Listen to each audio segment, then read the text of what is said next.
नंदुरबार जिल्ह्यात 5 दिवसानंतर पावसाने विश्रांती घेतली आहे। त्यामुळे आता पेरणीला पुन्हा एकदा सुरुवात झालेली आहे। आपण पाहू शकतो की मोठ्या प्रमाणावरती आता पेरण्या ज्या आहेत ते केल्या जात आहे। नंदुरबार जिल्ह्यामध्ये आतापर्यंत जवळपास 20% पेरण्या ज्या आहेत त्या पूर्ण झाल्या आहेत। नंदुरबार जिल्ह्यात खरीप हंगामात सरासरी 3 लाख हेक्टर क्षेत्रावरती खरीप हंगामाची लागवड जी ती होत असते।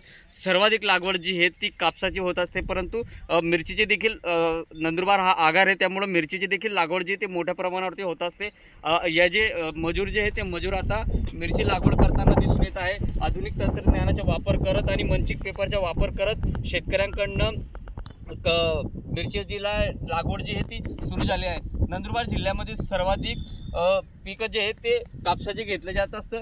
1,25,000 हेक्टर क्षेत्रावरती एकट्या कापसाची लागवड जी आहे ती होत असते, त्यामुळे अधिक शेतकऱ्यांकडून आता कापूस लागवडीला देखील सुरुवात जी आहे ती झाली आहे। त्यासोबतच मका असेल, सोयाबीन असेल, अशा पिकांची लागवड जी आहे ती होताना दिसून येत आहे। त्याचसोबतच मोठ्या प्रमाणावरती केळी आणि पपई यांची देखील लागवड जी आहे ती नंदुरबार जिल्ह्यामध्ये होताना दिसून येत आहे। यावर्षी सरासरीपेक्षा अधिक पाऊस राहणार असल्याचा अंदाज जो आहे तो व्यक्त केला गेला आहे। त्यामुळे गेल्या 5 दिवसापासून एकसारखा होत असलेल्या पावसामुळे पेरण्या ज्या आहेत त्या खोळंबल्या होत्या, परंतु आता पावसाने विश्रांती घेतल्यानंतर पुन्हा एकदा पेरण्यांना सुरुवात जी आहे ती झाली आहे आणि पेरण्यांना वेग जे ते येताना दिसून येत आहे।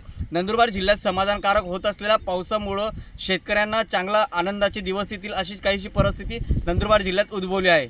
जितेंद्र वैसाने, TV9 मराठी, धानोरा, नंदुरबार।